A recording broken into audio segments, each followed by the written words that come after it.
dar início então hoje, já recepcionando o Edgar, agradecendo por esse pinga-fogo, né, que é um momento muito especial onde a gente tem a oportunidade de tirar todas as dúvidas e confortar um pouco mais, né, o nosso coração e o nosso espírito. Então eu vou pedir para que a gente feche os nossos olhos e vamos agradecer aos mentores da casa, pedir para que a gente possa iniciar os trabalhos, fazendo a oração que Jesus nos ensinou. Pai nosso, que estais no céu, santificado seja o vosso nome, venha a nós o vosso reino, seja feita a vossa vontade, assim na terra como no céu. O pão nosso de cada dia nos dai hoje, perdoai as nossas ofensas, assim como nós perdoamos a quem nos tem ofendido, e não os deixeis cair em tentação, mas livrai-nos do mal, que assim seja. Diga bem-vindo, todo o espaço. Quer explicar como vai ser? Fica melhor, né? Bom, vai ser o pinga-fogo, o pessoal já acompanhou com a gente. Tem as perguntas que enviaram para a gente na página, mas como a gente combinou outra vez, né, a prioridade de vocês que estão presentes. Então, sempre que tiver pergunta, pode fazer e a gente para. É que na outra vez demorou um tempinho até o pessoal começar se quiser escrever também, mas não tem necessidade, pouca gente, mas... Então tem algumas que foram feitas, deve aparecer alguma coisa provavelmente na página que está ao vivo, mas a prioridade sempre vai ser dos que estão aqui. Sim. Certo? Tá ótimo. Boa noite a todos. Obrigado pelo convite, viu, gente? É uma honra estar aqui, um prazer mesmo. E eu gosto muito de fazer assim, com perguntas e respostas. Não que eu consiga responder todas, né? E bem, mas é porque eu acho que atende às necessidades de cada um, né? Ao invés de falar um tema só, com as diversas perguntas, nós acabamos falando vários temas. E eu acho isso muito rico, atende ao público presente ou distante pela internet, e eu acho que pode resolver bastante questões, né? É claro que eu vou tentar responder sempre à luz da doutrina, né? Sobre aquela ótica, aquele alicerce que a gente não pode esquecer, de que nós somos imortais. Essa é uma questão que nós consideramos básica, mas é uma questão que eu percebo que vivemos muito pouco sobre essa ótica, sobre a ótica da imortalidade. Nós não nos enxergamos assim ainda, e é algo que nós precisamos trabalhar, por isso que eu gosto de reforçar. Nós somos muito amados, infinitamente amados, incompreensivelmente amados. Essa é outra questão também que nós temos dificuldade para lidar. Muitas vezes nós não acreditamos que somos amados assim, não entendemos isso, e isso dificulta a forma como a gente se relaciona com o Pai, que é a fonte desse amor total. Que mais? Nós estamos numa experiência temporária aqui, né? Esses anos, esses bem poucos anos aqui na Terra, 100, 110, 120, 70, 80, que passa tão rápido, né? Vem nos trazer uma experiência importantíssima de que aqui tudo é passageiro, a não ser aquilo que a gente constrói dentro de nós. E aí fica aquela questão do que, de onde nós estamos construindo as nossas edificações. Porque se for fora, elas se perderão, né? Então, sob esse pano de fundo, né, a gente já tem bastante material de reflexão. Eu fico à disposição. Falei, Cri.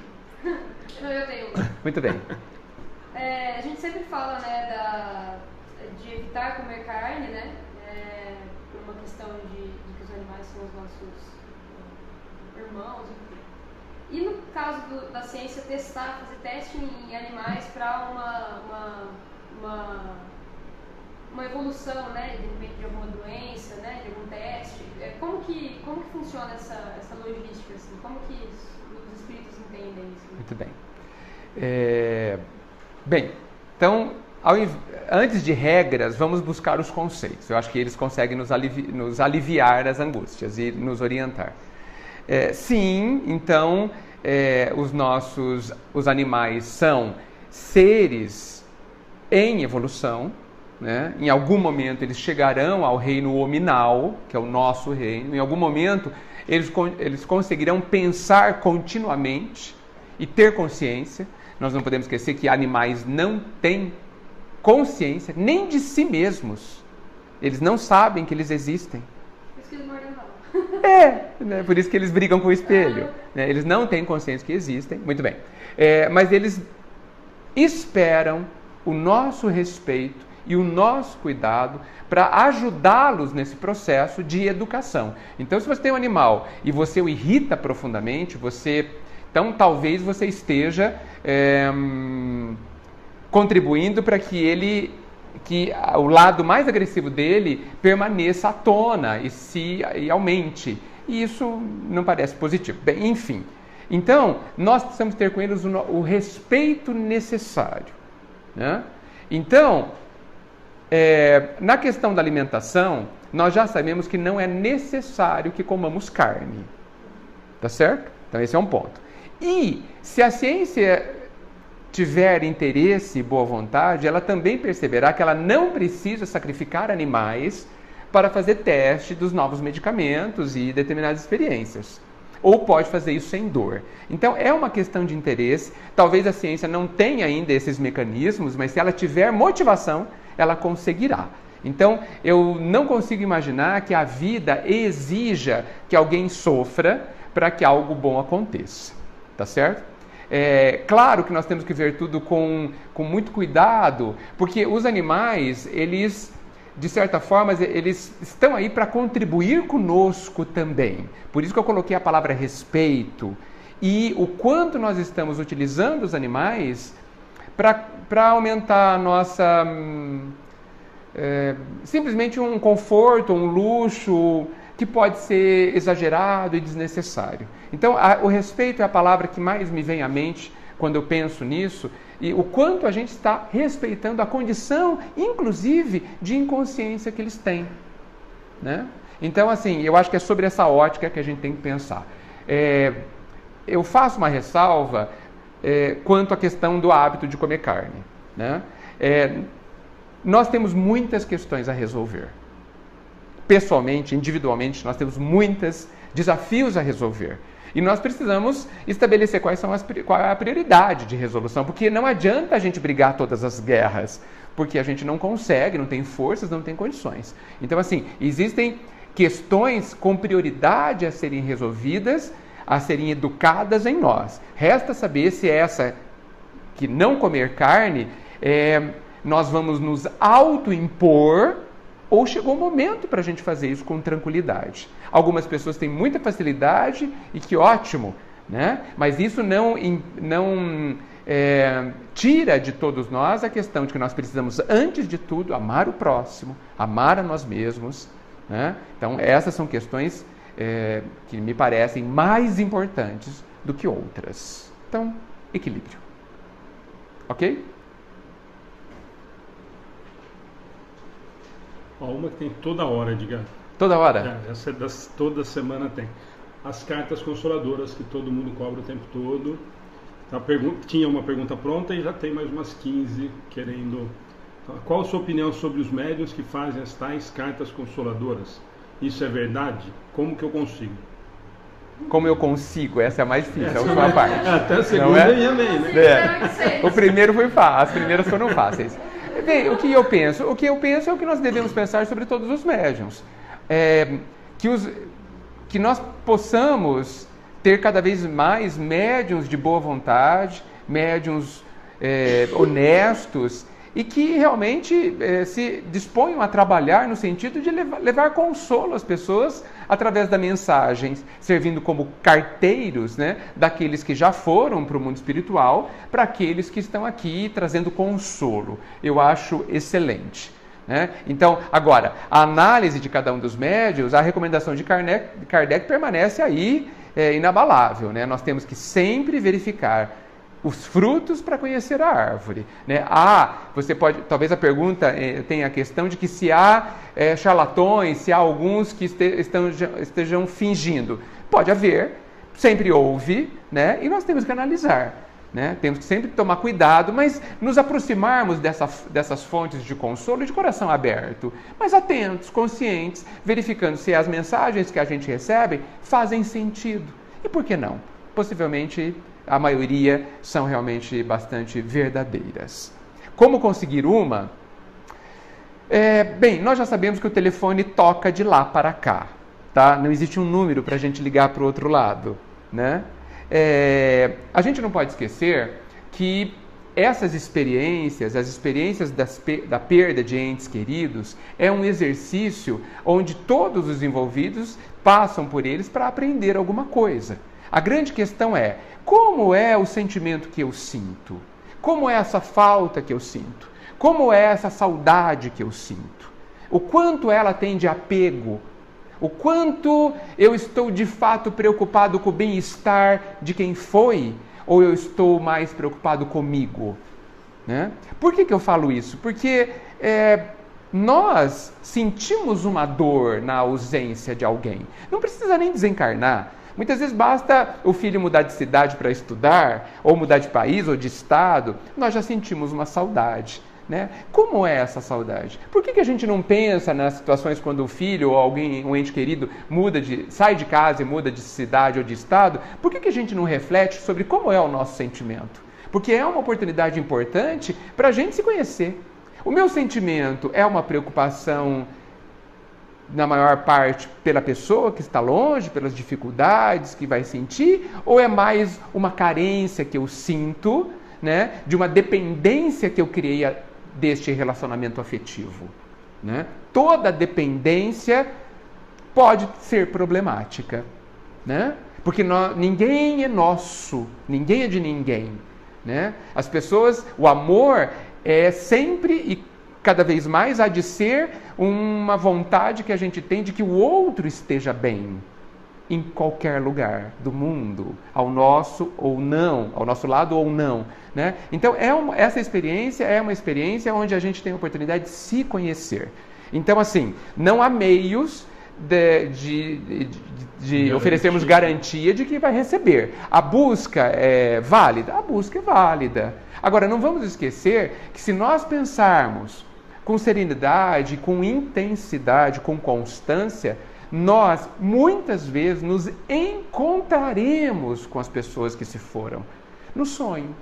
E muitas vezes poderemos lembrar disso. Então o consolo nunca é negado. Nunca é negado. Muitas vezes a bondade divina adia o consolo para que os envolvidos não sofram mais do que estão sofrendo. Porque imagine que você encontre com uma pessoa e saiba que ela está em desespero. Como que você vai ficar? Em desespero também. Então, muitas vezes, a vida adia esses encontros para que quando a gente se encontre, a gente encontre alguém bem, já restabelecido, já consolado, já equilibrado e que vai nos fazer bem também. A vida sempre cuida de todos e nos oferece sempre o melhor que a gente precisa. Não vamos esquecer disso. Alguma aí? Oi, tem. Eu tenho mais uma. Fui preparado. Existem alguns espíritos que só aparecem, outros que só dão comunicação, né? Que falam. Pode existir a possibilidade de algum espírito aparecer, mas não querer falar nada? De repente por não ter uma autorização ou... Não sei. Você está falando... eu já ouvi uma médium uma vez que viu um espírito, mas ele não deu comunicação para ela. Uhum. Ele só fazia que não com a cabeça, que não podia falar. Sim, né? sim. E aí ela se sentiu muito mal porque ela não se sentiu preparada. Enfim, ela teve um processo muito produtivo depois desse episódio. Existe isso de autorização, de poder falar, de não poder falar, de agora aparece, agora não aparece? Sim, e não é só uma questão de autorização, mas muitas vezes pode acontecer também da pessoa não querer falar nada. Ela está ali para observar, pode acontecer dela ter um drama, dela estar vivendo um grande problema, de estar entristecida com uma determinada situação e totalmente voltada para si mesmo. E aí ela fica naquele lugar para observar, para acompanhar o que está acontecendo e só. Não vamos nos esquecer que um espírito é um ser humano, como a gente. Nós podemos, numa situação onde a gente está muito impactado com uma vivência, nos calarmos, ficarmos cada vez mais calados. E não assim, mudo, mas cada vez mais calado. E chegarmos dentro de uma roda de pessoas e só ouvir. Né? Eu acho que é uma situação parecida. Não acho que o médium precisaria ficar preocupado com isso. Se ele deu o melhor dele, a dinâmica do processo vai seguir o seu rumo normalmente. Eu acho que não é nem comum isso, principalmente para o vidente, né, que pode simplesmente ver a pessoa e ou não ter autorização, ou não conseguir captar, ou a pessoa não tem nada a dizer mesmo. Tudo normal. Legal. Pois não. Gostaria de saber, Edgar, qual o significado dos sonhos ou pesadelos com pessoas que foram ou que ainda estão aqui na visão espírita? Muito bem. O sonho, existem dois tipos de sonho. O sonho que é produzido pelo nosso próprio cérebro, vamos chamar assim, é como se fosse uma relembrança de tudo que nós passamos no dia. Tá? Esse a gente não chamaria de sonho espiritual. Né? E existe o sonho espiritual, é quando a gente realmente se afasta do nosso corpo para ter uma experiência, um contato com alguém. Né? Ou através de algum interesse da nossa parte, a gente vá até algum lugar e encontre uma determinada pessoa. As duas coisas são muito comuns, as duas podem acontecer no mesmo dia, na mesma noite, e tem outra questão ainda, que é o fato que muitas vezes nós não nos lembramos de nenhuma delas. Existem pessoas que não se lembram nunca de sonho, ou quase nunca, outras se lembram todos os dias. Nem todas são sonhos espirituais. Nem todas. E mesmo quando são, nós temos a certeza absoluta de que nós lembramos um pequeno percentual de como foi este momento. A gente vê em várias situações André Luiz, onde pessoas tiveram experiências importantes, médiuns participaram de reuniões de desobsessão mediúnicas no plano espiritual, ou ajudaram ao socorro de algumas pessoas, e que lembram que estiveram ajudando alguém, ponto. Nada mais que isso. Que não guardam detalhes. E isso, de novo, é a bondade divina preservando a nossa vida aqui. Por que a gente se lembra pouco? Porque nós precisamos ter foco na vida atual. Nós estamos aqui, houve um investimento brutal da vida para estarmos aqui. Brutal. Brutal. É muito trabalhoso encarnar. A preparação é gigantesca. Gigantesco. Olha só, são 9 meses dentro do útero, mas 7 anos para a gente começar a pensar direito. Direito, não que a gente consiga, né? Talvez nunca a gente consiga na vida. Às vezes eu tenho 80 anos e não consigo pensar direito ainda, mas cada caso é um caso, né? E depois dos 7 anos que a gente começa a ser inteiramente responsável pelas consequências dos nossos atos, pensamentos e sentimentos. Então são quase 8 anos, fora o planejamento no plano espiritual, de investimento que a vida tem para que a gente esteja aqui. Então assim, nós precisamos estar muito focados no que nós estamos fazendo aqui. E realmente deixarmos as outras vidas e o outro plano para depois. Se nós não lembramos é porque não interessa. Porque não é necessário. Porque se fosse necessário saberíamos. A vida, a bondade divina, extremamente sábia, não dá ponto sem nó. Então, se nós esquecemos, se os sonhos são pálidos, são poucas lembranças, é porque nós só lembramos o que é útil. Não sei se eu respondi a sua pergunta. Sim. Que bom, é isso. Mais alguém? Pois não. Oi. Continuando com os sonhos, a minha mãe é bem idosa, tem 85 anos, e ela tem sempre o mesmo sonho. E ela se lembra que ela está numa casa muito feia, ela está num lugar muito com medo de estar ali. Aquela coisa assim, tem muita cobra, tem muita lama, tem muito. E ela caminha muito, ela trabalha muito nesse lugar. E ela vê ao longe assim, um outro pessoal, ela fala do Antônio da pessoa, do Antônio, que mora com o vizinho. Só que ela não consegue chegar a ele. E sempre o mesmo sonho. Tem algum significado? É difícil saber, mas eu acho que a gente está se esquecendo de contar para o público. Não, né? A gente pode até repetir, eu tinha falado para a Aline, só de se você puder falar qual é a pergunta. Sim. Desculpa, gente. A pergunta foi que uma pessoa tem um sonho repetido constantemente, há muito tempo? Alguns anos até, né? Onde ela se vê capinando um terreno, tirando o mato de um terreno que tem cobras, etc. E que ao longe ela vê um grupo de pessoas, tem bicho, ela vê um grupo de pessoas, sabe até o nome da pessoa, muita lama também. E qual o sentimento que ela tem quando acorda? Muito bem. Tá, perfeito. Ela acorda muito agitada. Tá. O que eu respondi sobre o sonho continua válido para este caso. Existe psicólogos que estão treinados, talvez a maioria, na interpretação de sonhos, né? Jung, que foi um psicólogo contemporâneo de Freud, ele estudou bastante a questão dos significados que os sonhos nos trazem. Então nós temos vários caminhos aí para pensar. Então, pode ser um sonho espiritual, onde ela esteja revivendo, não que esteja acontecendo todas as noites, mas que ela esteja revivendo uma vivência, é possível.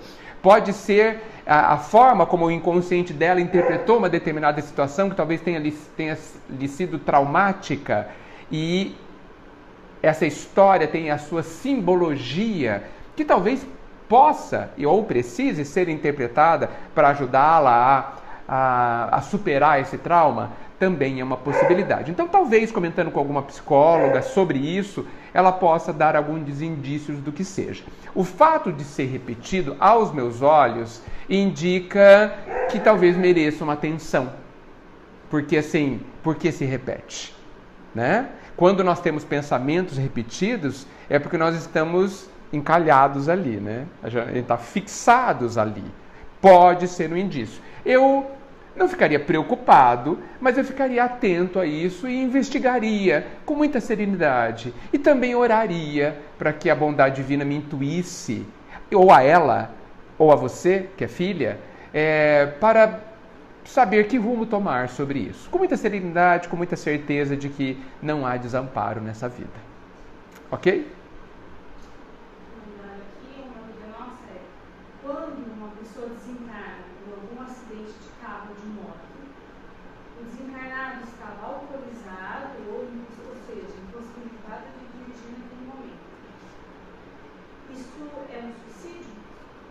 A pergunta é quando alguém sofre um acidente de trânsito, de carro, e desencarna, e a pessoa estava alcoolizada. Se é um suicídio inconsciente.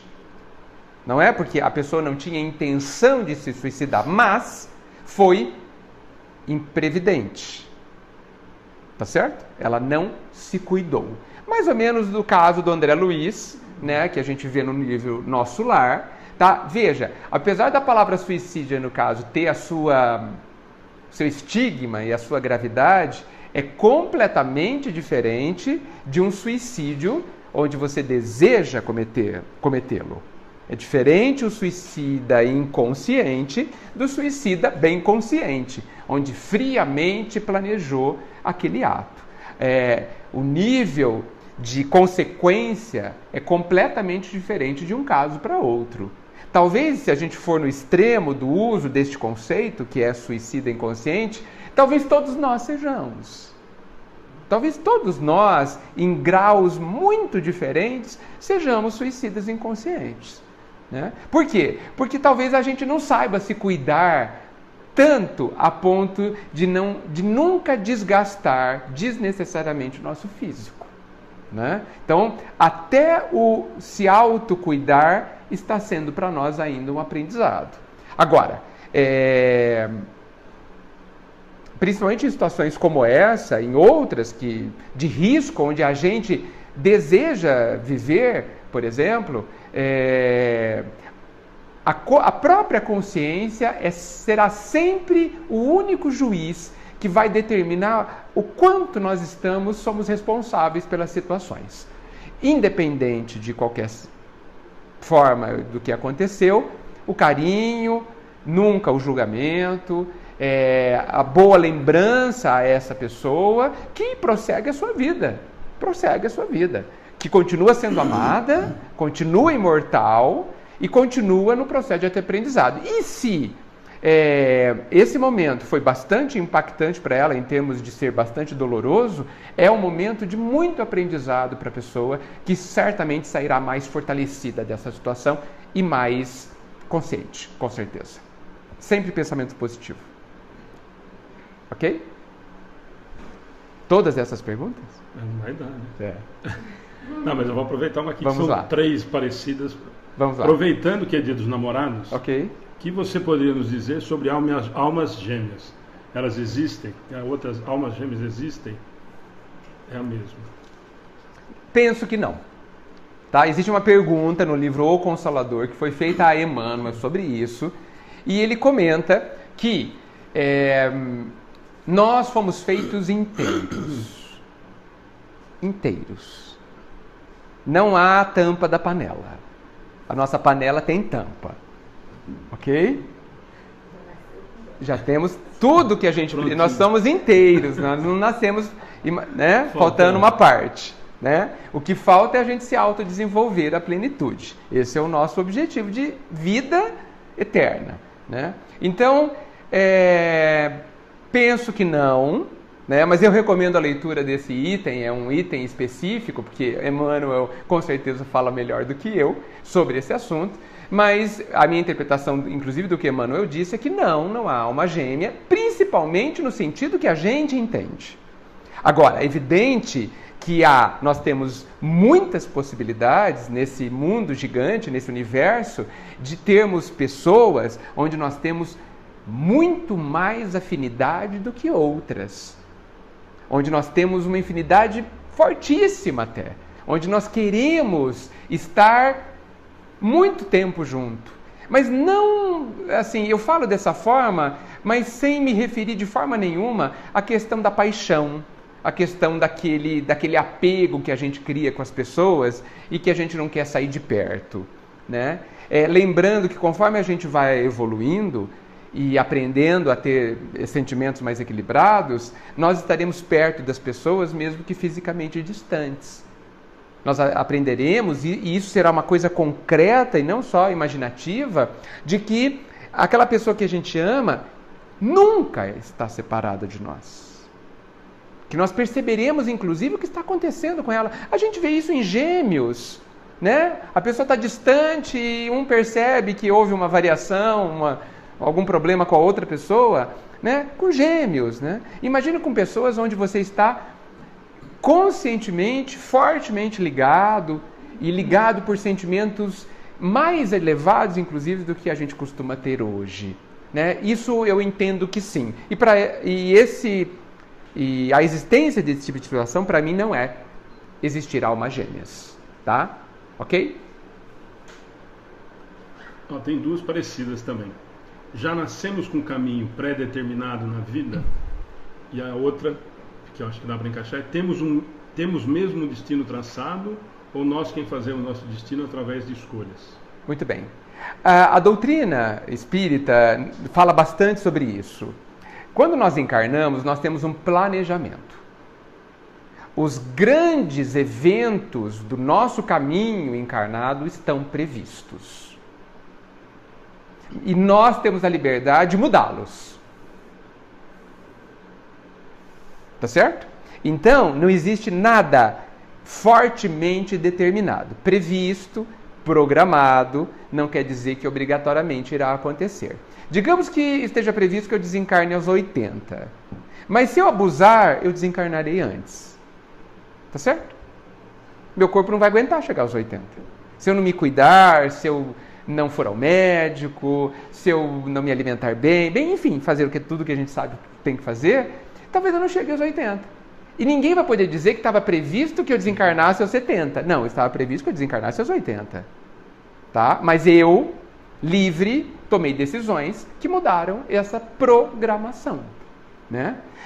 Digamos que, geralmente eles citam que o nascimento, a família, com quem nós vamos passar, ter fortes relacionamentos afetivos, e como algumas doenças que talvez a gente tenha, e o desencarne são grandes pontos programados. O tipo de corpo, né, o nível de equilíbrio do corpo, isso é uma coisa já programada. Tem pessoas que nascem com problemas desde cedo, né? Com problema no órgão e tal. Tem pessoas que não. E isso normalmente já está programado e não depende muito da gente. É uma programação realmente. Mas nós temos liberdade para mudar tudo isso. Sempre sob nossa responsabilidade. A gente não pode esquecer que a programação que foi feita antes da gente vir, e muitas vezes nós participamos dessa programação, ela é a melhor programação para o nosso próprio benefício. Né? Nós temos um objetivo, não se nasce sem objetivo. Não se nasce sem objetivo, da mesma forma que não se vai viajar sem objetivo. Você tem um porquê faz isso e vem para cá. Lembrando que já que é um investimento tão grande, é preciso ter claros os investimentos, e a vida é muito sábia, muito organizada, muito planejada. Bem, então, se eu venho aqui e me perco no planejamento e tomo outros rumos e me distraio, isso é infelizmente muito comum, a responsabilidade do novo caminho é toda minha. Né? Então, assim, por isso que a gente precisa sempre se conhecer, sempre olhar para dentro, procurar perceber o que o nosso íntimo está dizendo para nós, orar e vigiar, para que a gente receba a luz que nos clareie o caminho e que nos dê as intuições necessárias para que a gente saiba o que a gente tem que fazer. Né? Muitas vezes nós ouvimos de que nós sabemos as respostas às nossas dúvidas, não é?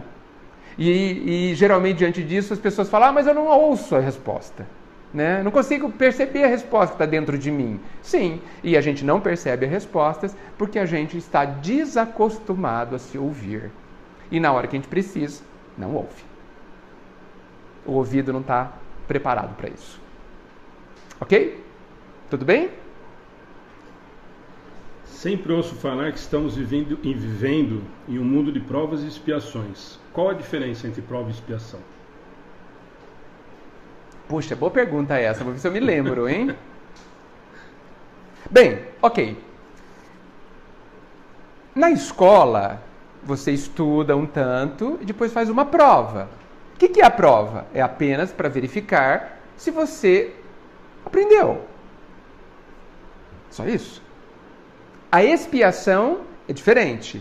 É quando você conscientemente, ou não, mas de preferência conscientemente, fez uma ação que a gente chamaria de errada, mas eu posso chamar de desarmônica ou desequilibrada, que infringe a lei do amor, e você viverá a consequência dessa lei, a consequência do que você faz. Tá certo? Aí funciona a velha e boa lei da ação e reação. Né? Se eu bato o dedo na parede, vai doer. Essa é a consequência. Às vezes quebra o dedo. Essa é a consequência. Então, expiar é viver a consequência dos seus atos. Geralmente, consequências dolorosas. E ser provado, ou viver numa prova, é você estar numa situação onde você está sendo testado. E não é que a vida te testa, é você que precisa se autoavaliar. Né? Então, o teste é para você. Né? Então, assim, esse planeta é um planeta onde nós temos provas que nos avaliam e nos ajudam, e nós vivemos situações que são as consequências dos nossos atos. É isso, no meu entendimento, e eu acho que da doutrina também, o que significa planeta de provas e expiações. Essa é a diferença. Alguma de alguém? Alguma aqui? Tem uma que apareceu 4 vezes. Nossa, intensa. Onde fica o espírito ou alma de uma pessoa viva? Dentro da gente? Dentro da gente.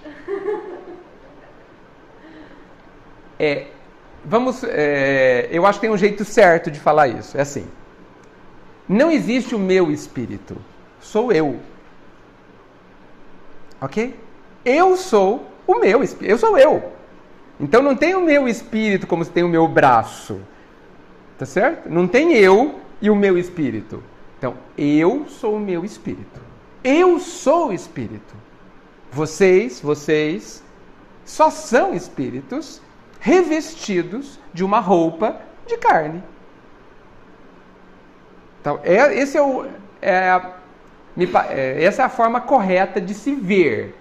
Eu sou um espírito vivendo uma experiência temporária encarnada. Tá certo? Se eu sou um espírito que tem uma roupa, eu estou dentro da roupa. Tá? Então eu não estou ali. Eu estou aqui. Agora, não há um lugar dentro desta roupa onde eu esteja.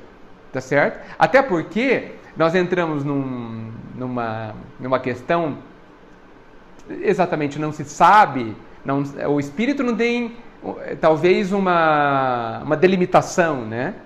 Porque talvez nós sejamos um ponto de luz, uma estrela, um ponto de luz, aonde começamos e terminamos. Não sabemos. Mas eu também acho que isso não importa muito, vocês não acham?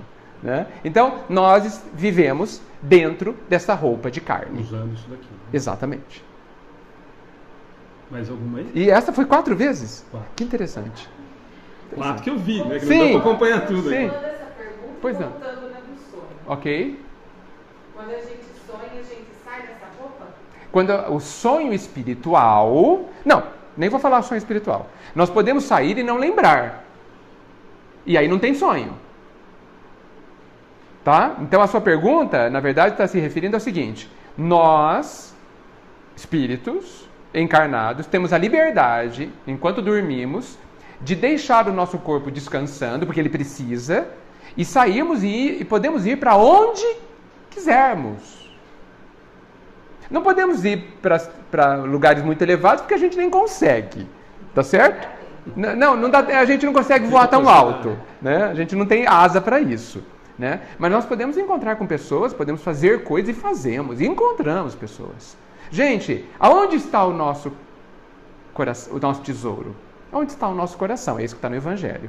Jesus nos colocou que aonde está o nosso interesse é onde a gente está. Quantas vezes vocês estão aqui e pensando que tem que fazer o mercado daqui a pouco? Tá certo? Então vocês não estão aqui. Por quê? Porque o interesse, o coração, está preocupado com outra questão. Né? Então, onde nós estamos? Aonde está o nosso interesse. Quando a gente se vê livre do nosso corpo, no processo de sono, a gente vai, naturalmente. E lembrando que a doutrina nos conta que ficamos ligados pelo corpo através de um cordão chamado prateado. Né? É isso, inclusive, que mantém o corpo vivo. Tá certo? Então, outros espíritos conseguem perceber que aquele fulano lá é encarnado, porque tem um cordão prateado. Mas isso é detalhe, tá? Então, nós podemos ir muito longe, inclusive. Imagina-se que tenha pessoas aqui no Brasil que tenha filhos ou queridos no Japão, como é tão comum. Certamente nós vamos até lá rapidinho. Né? Rapidinho. E se alguém nos cutucar aqui, a gente volta instantaneamente. Pode ter certeza. Depende do nosso interesse.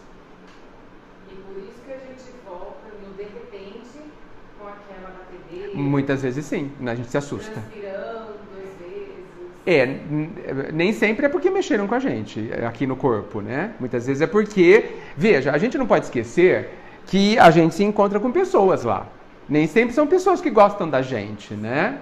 E o corpo funciona como grande refúgio. Muitas vezes a gente encontra pessoas que a gente não gosta e a gente volta correndo e acorda. Ou põe correndo lá pra cá, né? Hã? Ou colocar a gente correndo lá pra cá. Ou então, né? Isso acontece, pode acontecer. Por isso, insisto, e o Evangelho insiste mais do que eu, a oração e a vigilância, os bons pensamentos.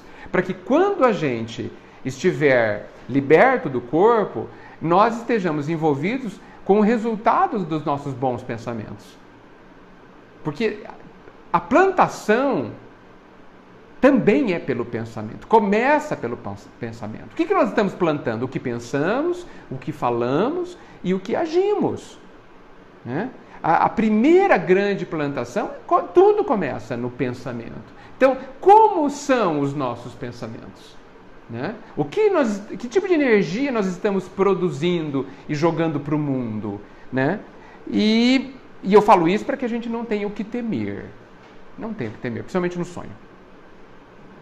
Apareceu, eu até ia fazer uma para emendar do Evangelho, Sei. mas eu vou colocar uma que eu achei interessante a pergunta. Costumamos colocar preces para os desencarnados. Mas e se esse irmão já tiver reencarnado? Ótimo, continuemos orando. Gente, de novo, é um espírito que tem roupa e que não tem. Eu quero o bem dos encarnados e dos desencarnados. Se ele tiver, não sei onde ele está, não me importa. Né? Eu vou querer que ele esteja muito bem, tanto no plano espiritual quanto no plano encarnado. Então continue orando. Parabéns, é para a mesma pessoa. Parabéns por essa disposição em orar por alguém querido. Não se preocupe onde ele está. Além da sua oração chegar até ele, ele continua sendo imensamente amparado pelo Pai. Tenhamos certeza disso. Tem uma pergunta, não é espírita, a pessoa, é a Divina Trindade. É uma pessoa só? São três em um ser, Pai, Filho e Espírito Santo. Essa é uma pergunta difícil de responder. E eu vou responder na minha ideia, tá? Eu não falo em nome da doutrina, que certamente explica melhor do que eu. Mas é uma questão, acho que escapa aos meus conhecimentos em relação à doutrina. Entendo que não é uma pessoa só. Existe o Pai, o nosso Deus, existe Jesus, que é o Filho, e o nosso entendimento de quem é o Espírito Santo é o conjunto de espíritos elevados ou de anjos elevados que ajudam o trabalho tanto de Jesus quanto do Pai em relação à nossa humanidade. Né? Então, agora, em muitas partes do Evangelho, Jesus coloca que ninguém irá ao Pai se não for através dele, já colocando que eles não são a mesma pessoa. Mesmo quando ele disse que eu e o Pai somos um, ele quis dizer que eles estão ligados profundamente, que o pensamento de Deus ocorre em Jesus, que Jesus é o médium de Deus. Tanto que é muito bonita aquela passagem que Jesus e os discípulos tinham caminhado muito tempo, talvez o dia todo, sem se alimentar. E os discípulos famintos vão atrás de alimento e voltam esse alimento e Jesus quase não toca na comida. E pergunta para Jesus, mas o senhor não vai comer? E ele diz uma coisa que eu entendo tem a ver com essa questão. Ele diz assim, eu me alimento de cumprir a vontade do meu Pai. Né? Então, são três pessoas diferentes, três seres diferentes, não pessoas, né, do jeito que a gente entende. Até porque nós reconhecemos que Jesus é o nosso irmão mais velho, né, e que há muito e muito tempo é responsável pela nossa evolução, por nos ajudar na nossa educação espiritual. Espero ter respondido. Agora eu vou judiar, porque essa já estava aqui, mas agora que você falou. Vixe. Edgar, vi um vídeo seu na página do Amigos do Bem falando sobre Jesus e percebi que ficou muito emocionado. Poderia nos explicar o motivo de tamanha emoção? Eu nem ia fazer agora, ia deixar por fim. Olha,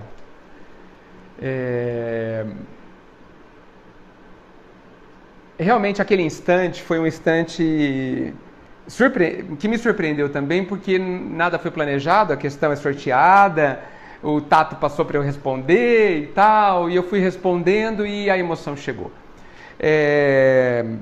A emoção chegou porque me emociona todas as vezes que eu constato o tamanho do amor de Jesus por alguém tão pequeno. Por mim, que muitas vezes me julgo não merecedor desse amor. É um amor que me espanta, eu devo dizer. É um amor que quase não tem lógica. Mas tem uma lógica. Né? É o amor incondicional. É o amor que não se importa se quem recebe esse amor sabe, entende ou merece. Eu acho que nós não merecemos o amor de Jesus. Não merecemos.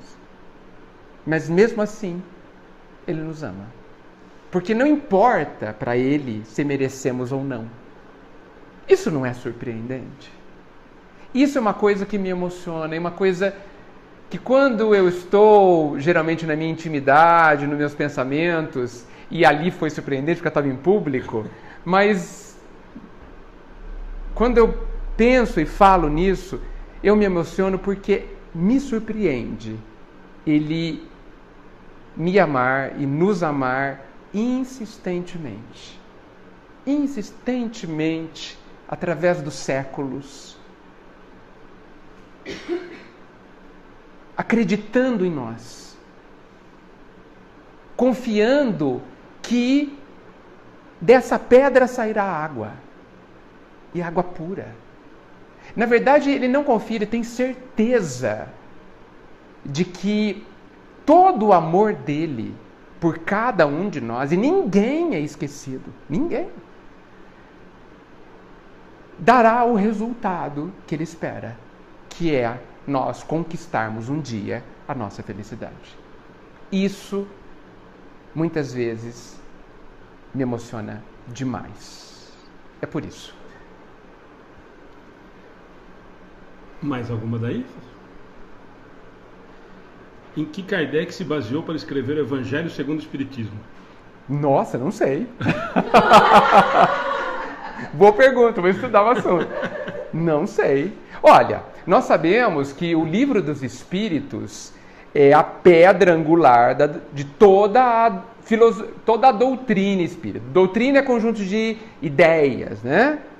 Então, a base de toda a doutrina espírita está no Livro dos Espíritos. E o Livro dos Espíritos tem os seus livros, né? Tem as suas divisões. E quando a gente fala de leis morais, que é um conjunto de questões que estão no Livro dos Espíritos, dali sai o Evangelho. Né? Tentando responder alguma coisa, além disso, Kardec se baseou naquilo que é indiscutível sobre o que Jesus disse e viveu. Eu acho que a pergunta vai muito para esse lado, se tem a ver com os evangelhos. Sem dúvida, sim, sem dúvida. Tanto que se você perceber nos capítulos do Evangelho segundo o Espiritismo, quando ele cita algumas passagens de Jesus, ele cita qual é o evangelista, em que versículos, etc. Então ele se baseou em algum Novo Testamento, que eu não sei qual. Mas certamente a bibliografia ou na própria revista espírita nós podemos ter alguma informação sobre isso. Particularmente nesse aspecto de onde ele tirou, eu realmente não sei e fico devendo. Para a doutrina espírita, não existe perdão para os nossos pecados aqui na doutrina? Eu acho que a relação é com um pedido de perdão e confissão. Me deu a entender isso, não sei. Pergunte de novo, fala de novo, por favor. Para a doutrina espírita não existe perdão para os nossos pecados? Eu acho que a pergunta é no sentido de se alguém daqui da doutrina conseguiria perdoar em nome de alguém. Não. A doutrina espírita nada doutrina espírita não há sacerdotes, não há chefes, não há pessoas com mais autoridade do que outros. A doutrina espírita é uma forma de viver. Não é uma religião institucionalizada. Não é nenhuma instituição, me parece. As casas espíritas são instituições. A doutrina é um conjunto de ideias, de leis, podemos dizer, né? Onde cada um de nós é livre para seguir ou não. Por isso que ela é uma forma de viver. Então não existe alguém na doutrina que possa perdoar alguém. Em nome de Deus. Tá? Cada um de nós é que podemos e devemos perdoar a si mesmo e aos outros. Né? Aí sim, isso faz parte dos nossos exercícios, das nossas provas. Né, quando somos ofendidos, quando não ficamos bem com determinadas situações, é muito importante para o nosso próprio benefício, para a nossa própria felicidade, que a gente perdoe. Bem, podemos entrar na questão do perdão em outro momento, mas que a gente perdoe para que fique realmente livre e leve em relação à situação que ocorreu, né? E isso faz parte da obrigação de todo cristão, inclusive. Não é, nem precisa ser espírita. A minha pergunta seria relacionada a isso. Se a gente pode dizer que a doutrina espírita é uma religião. Quando nos perguntam, Olha, qual é a sua religião? até onde eu sei, Kardec nunca disse que é. Ele disse, isso está lá no começo do Livro dos Espíritos, também do Evangelho, que a doutrina é um conjunto de ideias filosóficas com consequências morais. É isso? E nesse aspecto, ela lembra a religião. Agora, o que é uma religião, né? O que é uma religião? Né? Se for uma instituição, né, com regras, com ritos, com sacerdócio, não. Ela não é uma religião. Agora, ela é uma visão de mundo com profundos impactos morais e, portanto, religiosos. Eu gosto de pensar, até para o meu próprio entendimento, que é uma nova forma de viver.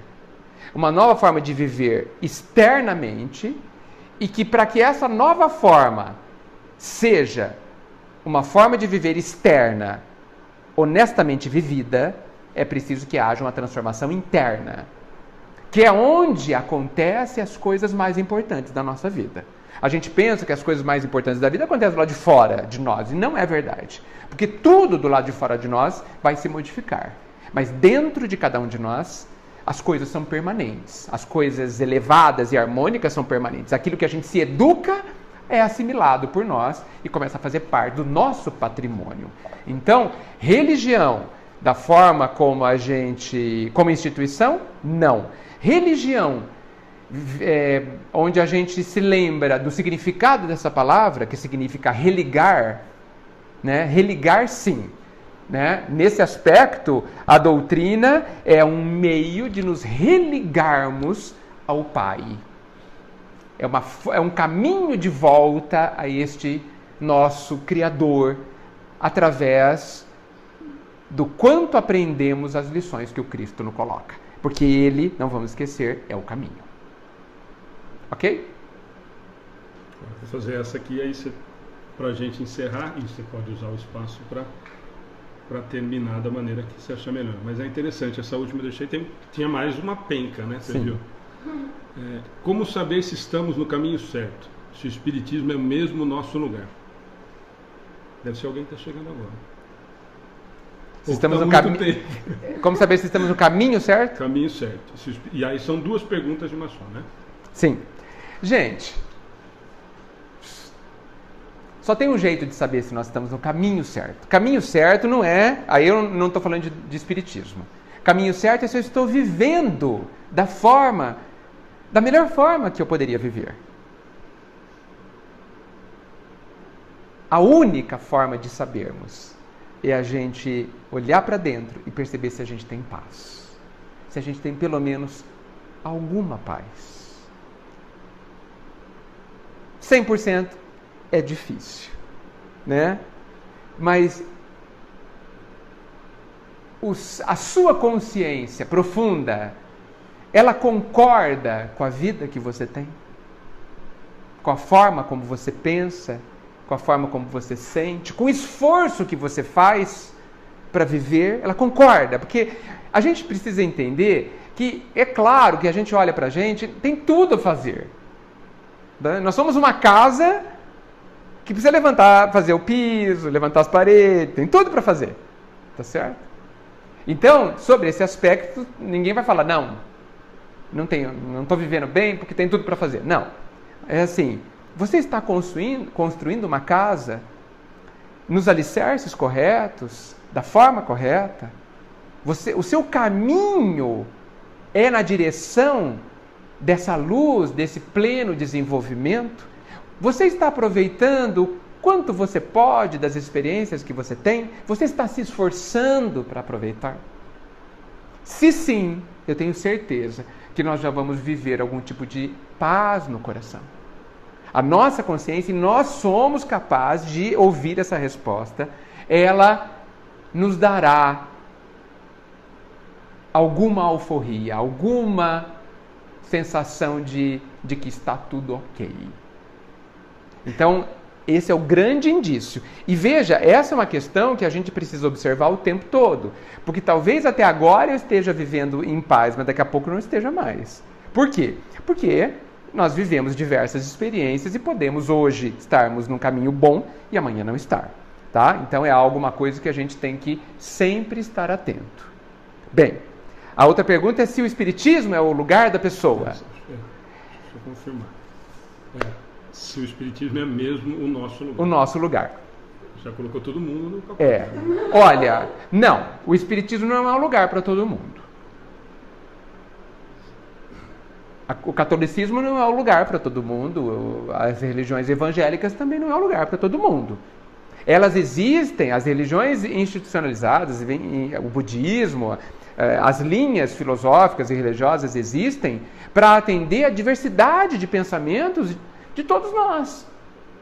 Muitas vezes eu vou me sentir muito bem no catolicismo ou no budismo, e nós não podemos ter dúvidas que se o lugar que você está é um lugar que te convida para você ser uma pessoa melhor, o lugar onde você está é ótimo. Se você vive uma filosofia, ou uma religião, ou uma linha de pensamento que te convida e te ensina meios de você ser uma pessoa melhor, você está num ótimo lugar. Agora, cada um de nós temos formas de ver as coisas, temos afinidades com ideias que pode ser diferente de outras pessoas. Isso é absolutamente normal. Então é possível que eu me sinta em paz e extremamente motivado dentro do budismo, dentro de uma igreja batista, dentro do catolicismo, dentro de qualquer religião cristã ou não, contanto que atenda ao ponto de que me convida a ser uma pessoa melhor. Então, não dá para dizer que um lugar seja bom para todos. O que é bom para todos é o caminho do Cristo. É o caminho que nos leva a um lugar melhor. Eu não quero dizer aqui só do Cristo, porque existem as religiões orientais que não falam exatamente do Cristo, mas que contêm os mesmos estímulos. Ali, o mesmo pensamento, apenas dito por outras pessoas, são tão válidas quanto. Porque, no final das contas, é o mesmo caminho. O que nos importa é que nós cresçamos como seres, que nos eduquemos, e aí eu já vou finalizar, tá? Que a gente eduque, acima de tudo, o nosso pensamento e o nosso sentimento. Se a gente for resumir, todo o nosso trabalho de viver é aprendermos a pensar e a sentir. Porque disso decorre todo o resto. Nós agimos baseados na forma como a gente sente e pensa. Se a gente aprender a se dominar, aprender a ser senhor dos próprios sentimentos e senhor dos próprios pensamentos, nós saberemos estruturar e construir a nossa vida para sermos imediatamente felizes e espalharmos a felicidade ao nosso redor. É para isso que vivemos. Então, assim, a nossa maior preocupação deve ser a preocupação da autoeducação. E eu não estou dizendo da autoinstrução, hein? Estou dizendo da autoeducação, que tem a ver com tudo aquilo que a gente deve fazer em nós, dentro de nós, para que a gente conquiste a harmonia, que a gente conquiste a paz e que a gente aprenda sobre nós mesmos. O caminho do autoconhecimento é um caminho inevitável a todos nós. Né? É o caminho do Cristo também. E isso está no próprio Evangelho, né? No próprio Livro dos Espíritos, onde ele nos dá as dicas.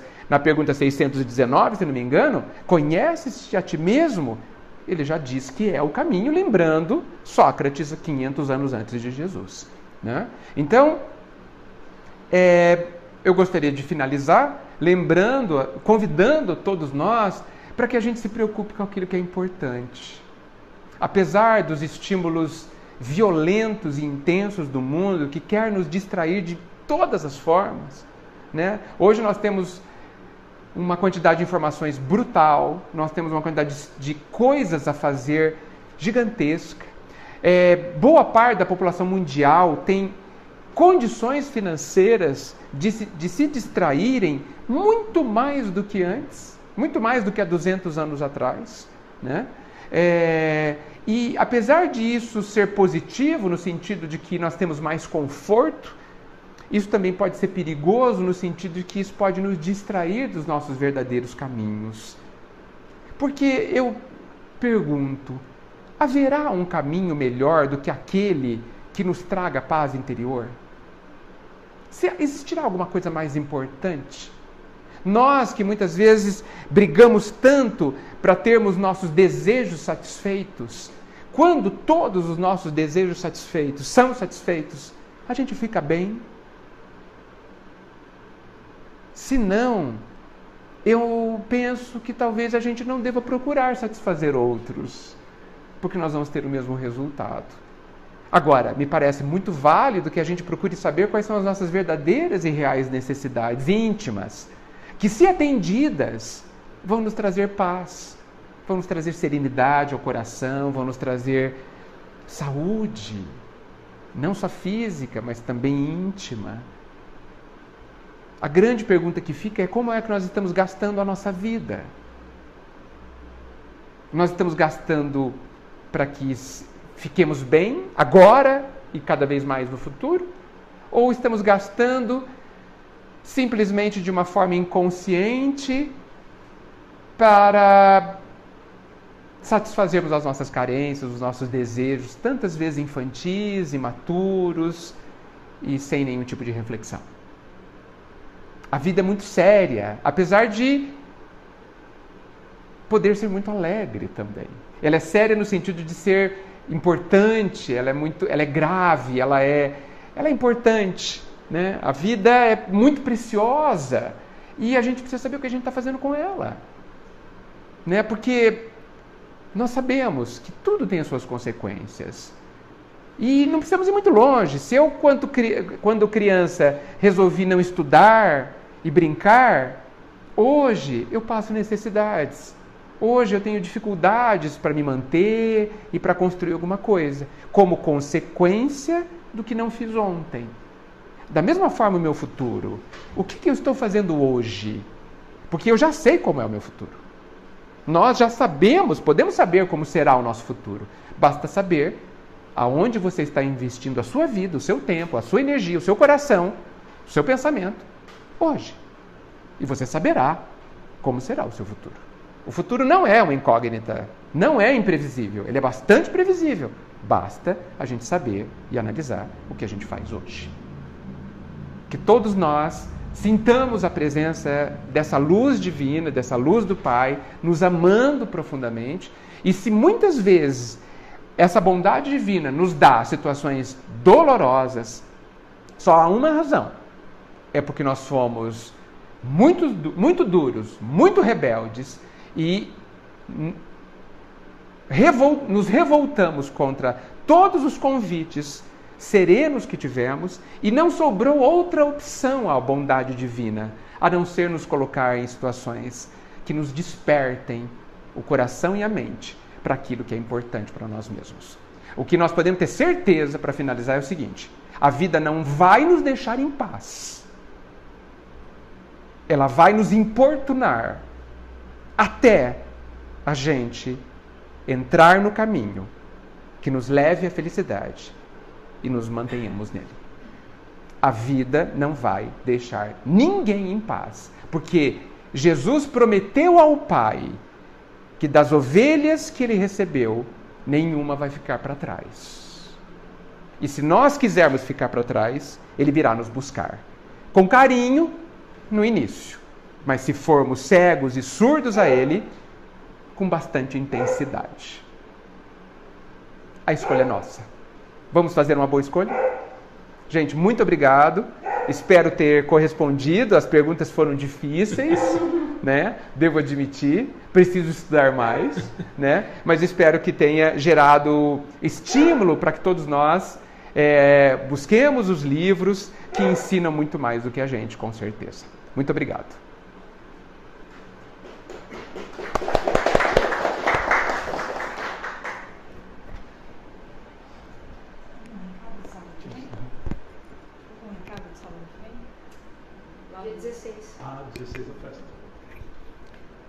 16, né? 16 horas. 16 e 16. Dia 16 vai ter uma festa, como chama? Canto Verde? Lá no Canto Verde. No Canto Verde, em prol o asilo. Todos estão convidados, já estava falando sobre isso, né? Nós vamos tentar arrecadar a água sanitária, o detergente. Só. Água sanitária e detergente. E vai começar às 4, vai ter vários brindes para quem comparecer. Já tem mais brinde do que pessoa. Verdade. Tem que ter bastante gente para ganhar os brindes, por favor. Tá? Muito obrigada, Edgar. Eu que agradeço. É sempre uma alegria muito grande. Para mim também, pode ter certeza. Vamos continuar nessa sintonia de amor que aqui está. Em primeiro lugar, continuando com o pensamento em Deus, nosso Pai, que nos proporcionou a vida e que nos deixou mais um dia, que acordássemos hoje e tivéssemos mais uma oportunidade. A Jesus, nosso mestre, nosso amigo, como eu sempre digo, aquele irmão mais velho que nos ajuda, que nos empurra se for preciso, que cuida de nós. E também aos nossos amigos espirituais que sempre estão conosco quando precisamos. Jesus, que cada um que esteja aqui seja abençoado, as pessoas que nos ouvem também. Agradecemos mais uma vez a oportunidade do estudo e damos então assim por encerrado o estudo de hoje. Que assim seja. Tem o trabalho do passe, quem quiser fica à vontade, tá?